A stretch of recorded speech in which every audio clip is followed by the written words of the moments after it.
Hey there, sunshine. Welcome back, or welcome if you're new. If you don't know, on this channel we talk about how in life it's not only me and it's not only you, but life's ups and downs are universal. Today, I just wanted to come on and talk about getting to the other side of something and how beautiful that progression, that evolution is, and how difficult it can be. Because realistically, it's not easy to get to the other side of a difficult experience, something that you didn't desire to happen, being able to make it through that, to be able to make it out of that. So I'd like to start with the practical parts, right? When you are in the midst of something that is difficult, when you're having a difficult experience, the key thing is to focus on where you want to be. That's the key thing. Focus on where you want to be, how you would like it to be. Not to the extent of saddening or depressing yourself, but more of in an encouraging way, an optimistic viewpoint to have, to hold, to keep before your eyes. That's one of the major things that I know has helped me, has helped other people that were in their own undesired season, and being able to look at a future state, see something that you desire, and know that it's going to be some work getting there, but it's possible. Definitely possible. Next, one of the major things that is beneficial is a routine. Having a routine is so important because honestly, when you're going through something that is difficult, the days merge together. Going from one day to the next can really just feel like a blur. Time moves slowly in a sense. And it's not until you are exiting an experience that you can look back and realize how much time has elapsed. But in the midst of it, it feels like the days are inching by. It really does. It does feel like the days are inching by.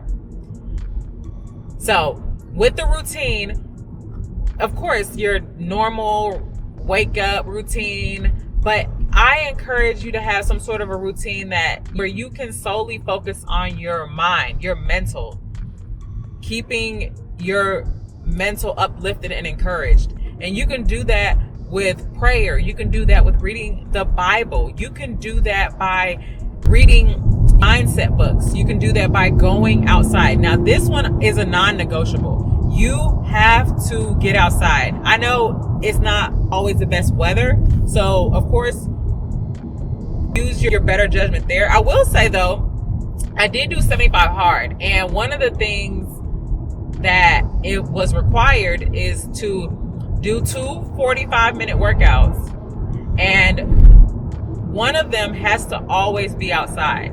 And if you think about the span of 75 days, there's going to be some rain. There's going to be, possibly depending on when you start, there could be some cold weather, but for sure there was some rain. So I was doing yoga in the mist. You taking a walk and the weather is not what you want it to be. So you learn to be a little more strategic. Well, typically around this time, if I do it at this time, I've experienced better weather. So getting your workouts in early, maybe doing one later, but just ultimately having a routine. But the key part here is getting outside. You need to get outside. It's so beneficial for you to feel the sun on your skin, to breathe in nature. It's unfortunate for some, if you have allergies, even maybe doing the mask, to not have to breathe in the pollen, having eyeglasses on or sunglasses, but just allowing the sun to touch your skin. Let the sun kiss you.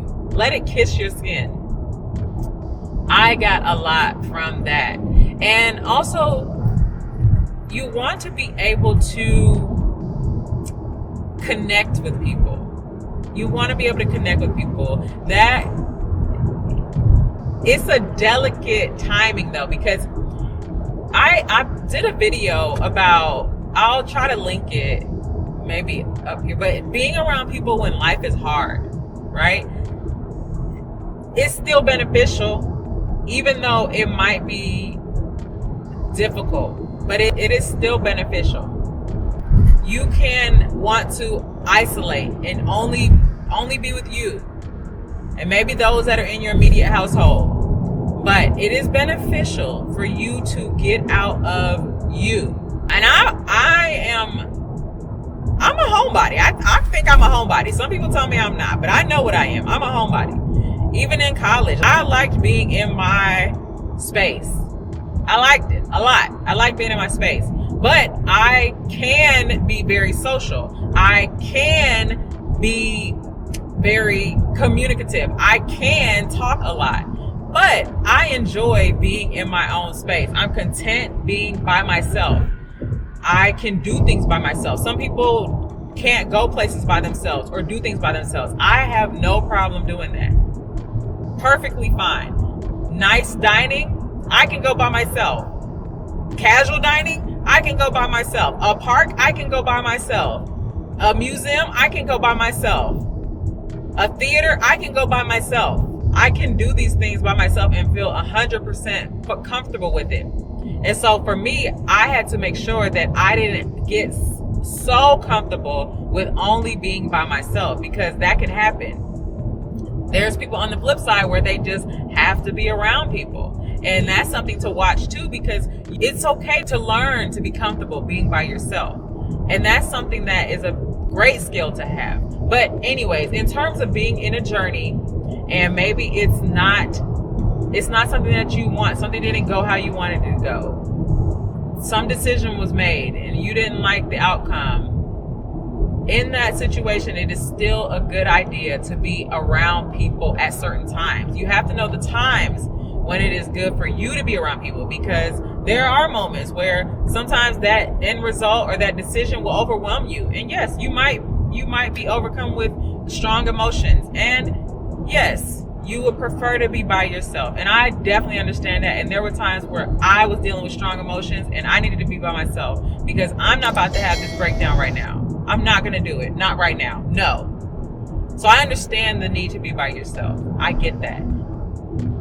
There is also a need for you to be in fellowship with people, to be around people, your friends, trusted people. Even like I mentioned before, I went to a couple of hot yogas. You are around people in that environment too. Somebody introduces themselves, might cracks a joke, you're able to laugh. Yeah, I might not ever see this person again. It's a light environment, but I'm around people and I am getting out and not just focus solely on the experience that didn't go the way I wanted to go. So these are some practical ways that while you're on the journey to the other side of a situation, you have got to find enjoyment and positivity and encouragement in that space, because who's to say whatever it is that you're desiring will in fact come within a certain period of time, or that it will come at all. That's real. That's true. Sometimes we are wanting things or hoping for things that might not come. And am I going to be sad and down and for X amount of weeks, months, years, decades because XYZ hasn't happened? Or am I going to find a way to live my life regardless of if this scenario, circumstance, situation changes? I'm going to find new things to encourage me, to drive me, to focus on accomplishing, to have a better experience regardless. Can you be happy regardless? Can you find some joy in spite of? That's the part that allows that time where either it's unknown, it's uncertain, it's unseen, whatever. It allows that time to be more enjoyable. When you change into acceptance of, and not acceptance I'm down, because it might not happen. It's a different type of mindset shift that takes place when you can say, regardless of what happens, I'm good. That hurt. I didn't enjoy that. I wish it hadn't happened like that, but I'm okay. That's where, when you get to that point, it's beautiful. Prior to that, it's work. And it's still work. It's still work in the beauty, right? When it's beautiful, there's still work, but it's a different weight. It's a different type of weight. So I hope you got something from today's video. Please leave a comment if you did. If you have any ideas as well for things that you'd like for us to discuss, please drop them down below. I would love to hear from you and dive into some of those topics that you feel would be very beneficial. Give this video a thumbs up. If you have not already, please subscribe. Please subscribe to the channel. And check the description box down below. I love you so much for watching. And I will see you in the next video. Bye.